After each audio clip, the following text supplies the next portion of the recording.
I thought I was a good wife, a good Christian, a regular churchgoer. But the night I closed my eyes and slipped out of my body, I discovered a truth that shook me to my bones. Almost 75% of the women I saw in hell were married women just like me. Their screams still echo in my ears. And the reasons they gave for being there? It wasn't witchcraft, it wasn't murder. It was something far closer to home, something most women would never admit. I am here to tell you what I saw, because tomorrow might be too late. Before I begin, I want to take a moment to thank every single one of you who has been part of this community. Your support, your prayers, and your willingness to listen to these stories are the reason testimonies like mine can reach the world. Every comment, every share, every subscription. It isn't just numbers, it's lives being touched and souls being rescued from eternal damnation. I don't take it for granted. When I share what I saw, I know it's not easy to listen to. These aren't bedtime stories. These are eternal realities. And yet, you've stayed with us, hungry for truth, thirsty for God, and willing to open your hearts. Thank you for walking this journey with me. May this testimony not only warn you, but also strengthen your faith. I share it with trembling, with tears, and with love. I remember it clearly. My name is Grace, and I was born into a Christian family. From childhood, I was taught to pray, to attend church, to read the Bible. On the outside, I looked like a woman who had it all together. I was married, I served in my local church choir, and I was even admired for my modest dressing and gentle smile. People often said, "Sister Grace is such a faithful woman of God."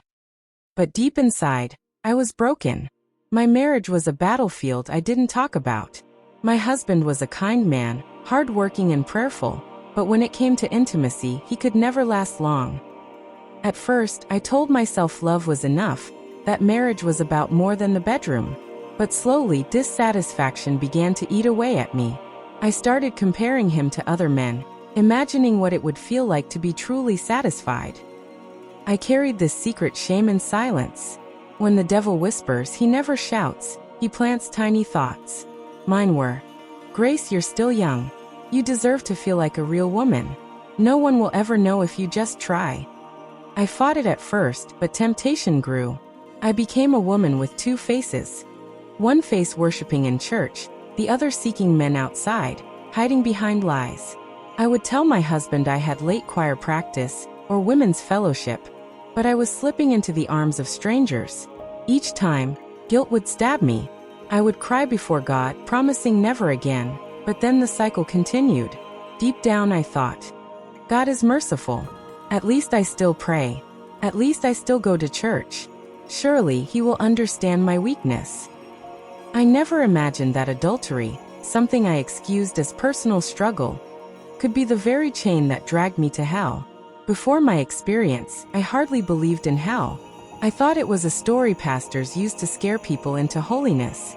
If hell was real, I reasoned, surely it was for murderers, witches, Satan worshippers. Not for someone like me, not for a Christian wife and choir member. I remember laughing with other women about fire and brimstone sermons. We would say, if God really sent everyone to hell for every sin, then who would make heaven? I lived in that lukewarm bubble, blinded by my own self-righteousness. On Sundays I sang holy, holy, holy, but on weekdays, I texted men behind my husband's back. No one knew. Not my pastor, not my husband, not my friends. I wore my mask well. What I didn't know was that every secret was being recorded, that heaven had a file with my name on it, and that one day, in the most ordinary moment of my life, that file would be opened. And I would find myself face to face with the very place I thought was just a story. It was a Saturday night, August 14th, 2021. I remember because earlier that day, I had sung in a women's fellowship program at church. I came home exhausted, but instead of resting, I scrolled endlessly on my phone, entertaining messages I knew I shouldn't. That evening, I felt a strange tightness in my chest, but I ignored it. Just stress, I told myself. My husband was already asleep beside me when the pain struck hard. It felt like a giant fist squeezing my chest, robbing me of air. I tried to call out his name, but no sound came. I gasped, clawing at the sheets. My last thought was, I'm too young to die. Then silence. I felt my body go still, but at the same time, I was floating. I looked down and saw myself lying lifeless beside my husband. His peaceful breathing cut me deeper than a knife. I wanted to shake him, to tell him I was in trouble, but my hand passed right through his body. Panic surged. Suddenly the atmosphere shifted. A cold wind blew around me, carrying with it a stench so foul it burned my throat, like sulfur mixed with rotting flesh. Then I heard it. Faint cries growing louder and louder. The kind of cries that pierce your bones. Screams of torment, of hopelessness. Before I could make sense of it, something gripped me from behind. Not hands, but a dark force, heavy and merciless. It pulled me downward. I tried to resist, but I was powerless. I screamed, "Jesus! Jesus, save me!" But my voice was swallowed by the darkness. I was dragged through what felt like a tunnel, pitch black, except for occasional flashes of red flames in the distance. The deeper I went, the hotter it became. My skin felt as though it were already burning, though no fire had touched me yet. Then I landed hard on a rocky ground. The air was thick with smoke, choking and heavy. I lifted my head, and what I saw froze me in terror. All around me were pits of fire stretching endlessly. In those pits, souls screamed and thrashed. The flames didn't consume them. They only tortured. The smell of burnt flesh was overwhelming, and yet the bodies didn't turn to ashes. They burned, healed, and burned again. What horrified me most was when my eyes adjusted and I saw them clearly, women, many of them. Their faces twisted in agony, their mouths wide open in endless cries. Some clutched their wombs as if something was tormenting that very part of their being. Others screamed confessions I wish I never heard. I cheated on my husband. I used my body for money. I pretended to be holy. I staggered backward, shaking my head in disbelief. These weren't witches. These weren't strangers. They looked like church women like me. Women with headscarves, women who looked like deaconesses, women who had once stood at pulpits. And in that moment I realized, hell was filled with people who once sat in pews every Sunday. A demon appeared, tall and monstrous, with eyes like burning coals. It laughed at me, its voice like thunder scraping metal. "So Grace, you thought no one knew your secret? You thought adultery was a small sin? Look around, this is where secret lives end." I fell to my knees, trembling, the reality crashing down on me. I wasn't just visiting. I belonged there. The demon dragged me further, its claws digging into my spirit as if it wanted to shred me apart. The deeper we went, the louder the screams became. The ground shook under my feet, and rivers of fire opened before me, flowing like molten lava but filled with souls thrashing, begging for mercy. I wanted to close my eyes, but I couldn't. I was forced to see. On my left, I saw a group of women chained together by their necks. Each chain burned them, yet they couldn't break free. Demons mocked them, whipping their backs with spears of fire. The women screamed, but what shook me was not just their pain, it was their words. One woman cried, "I was faithful in church but not faithful in marriage. I gave my body to other men because my husband could not satisfy me." Another shrieked, "I told myself I deserved pleasure. I told myself it was harmless. Now look at me." I covered my ears, but the confessions kept coming. Everywhere I turned, women were shouting their sins, forced to repeat them like an endless echo. I asked the demon, trembling, "Why so many women? Why them?" It sneered and replied, "Because marriage was God's covenant, and women broke it with their own hands. They chose lust over loyalty. They chose feelings over faithfulness. They mocked the altar they once stood at, and now they reap what they sowed." I saw women gnashing their teeth, some screaming their husbands' names in regret, others cursing the very men they once desired outside their marriages. One shouted, "I destroyed my own home for temporary pleasure." Another wept bitterly, "I used my body to control men, now demons control me forever." The demon dragged me past another pit, and here the torment was even worse. I saw women with their mouths stretched wide by hooks, fire pouring into them. The demon whispered, "These are the gossipers, the slanderers who destroyed marriages with their tongues. They spoke lies, they whispered poison, and they laughed about it. Now their mouths will never rest." But the pit that shook me the most was filled with women dressed in white garments, like church uniforms, choir robes, ushers' outfits. They looked like saints, yet here they were burning. I cried out, "Lord, why them? They served you." And then I heard a voice, not the demons, but a solemn voice that pierced me. They honored me with their lips, but their hearts were far from me. They sang in choirs while their beds were defiled. They stood on pulpits but carried secret lovers in their phones. They wore white on Sunday but wore sin in their hearts. I am not mocked. I collapsed to the ground, sobbing uncontrollably. I saw myself in them, living a double life, fooling everyone but God. The demon laughed harder. 75% of the women here are married women. Do you know why?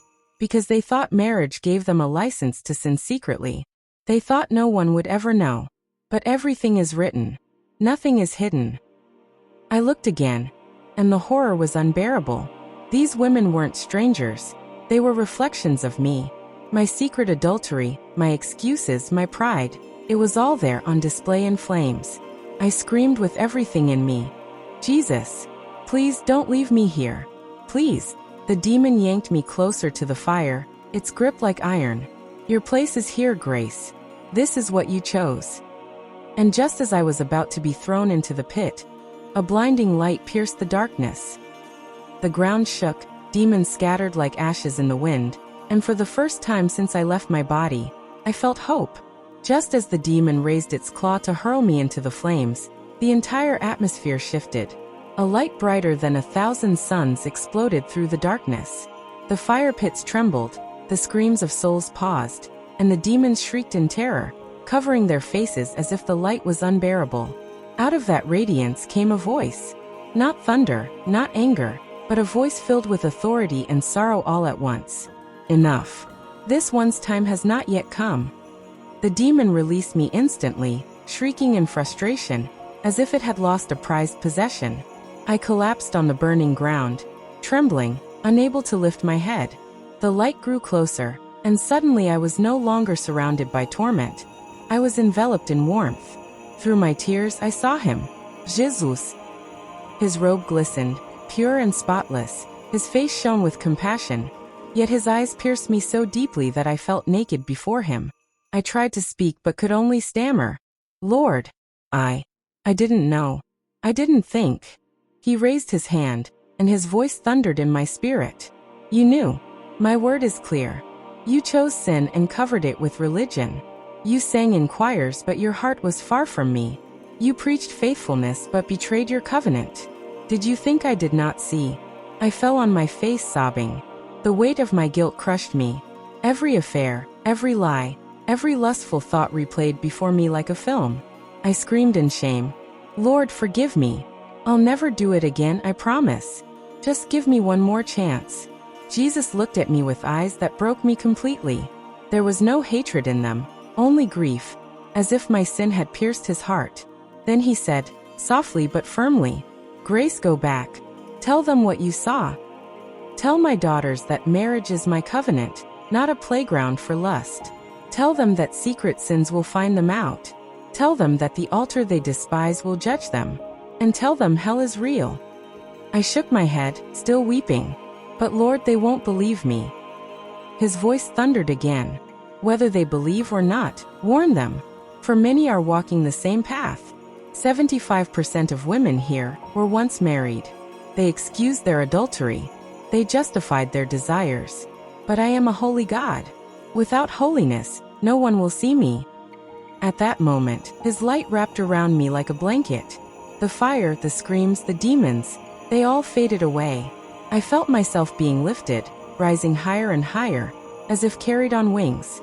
My spirit rushed through the tunnel again, but this time upward, faster and faster, until, gasp, my eyes flew open. I was back in my bed, drenched in sweat, gasping for air. My husband stirred beside me, confused, asking what was wrong. But I couldn't speak. I just wept uncontrollably, clutching his hands as though I'd lost him and found him again in the same breath. I knew then, Jesus had spared me, but not for myself. For a warning. When I returned from that encounter, I was not the same woman. The first thing I did was fall to my knees beside my bed and weep like a child. I clung to my husband's hands and confessed everything. Every lie, every betrayal, every secret affair. I poured it all out. He wept with me, not with anger, but with a broken heart. That night, our marriage went through fire, but it was a fire of purification, not destruction. From that day forward, I couldn't live in pretense anymore. The thought of sinning made me tremble. I deleted contacts, blocked numbers, cut off friendships that led me astray. I became fiercely protective of my marriage covenant. No more church face and secret face. I had only one face now. The face of a woman terrified of losing her soul. My relationship with God changed most of all. Prayer was no longer routine. It was my lifeline. Worship was no longer about melodies. It was about surrender. The Bible was no longer a Sunday book. It became my daily bread. When I walk into church now, I don't look at others to judge them. I look at them with tears, wondering if they too are hiding behind a mask, walking toward the pit I barely escaped. I became vocal, sharing my testimony even when it embarrassed me, because shame is nothing compared to eternity. And my husband, though deeply wounded, chose forgiveness. He saw the fear of God in me, and together we began to rebuild, brick by brick, on the foundation of truth. Our marriage is not perfect, but now it is honest, guarded, and centered on Christ. I returned with one mission: to never let my silence send another woman to the flames I saw. Dear sisters, dear brothers, hell is not a story. I saw it. I smelled it. I heard it. And I trembled in it. Do not deceive yourself. Secret sins will drag you there. No matter your title, no matter your church attendance. Jesus told me to warn you. Without holiness, no one will see me. Adultery is not romance. Lust is not weakness. Sin is not private. It is a ticket to damnation. I beg you, repent while you still breathe. Tomorrow may be too late. Eternity doesn't forget what we try to hide. Friend, you've heard my story. Now I must ask you, do you believe hell is real? Have you ever hidden behind religion while secretly living in sin? Please don't stay silent. Share your thoughts, your struggles, your reflections in the comments. Your story might be the light another soul needs. Thank you for listening with an open heart. May the Lord keep you safe. May His mercy cover you, and may His Spirit guide you into truth. Until next time, stay watchful, stay ready, and remember, eternity is closer than you think.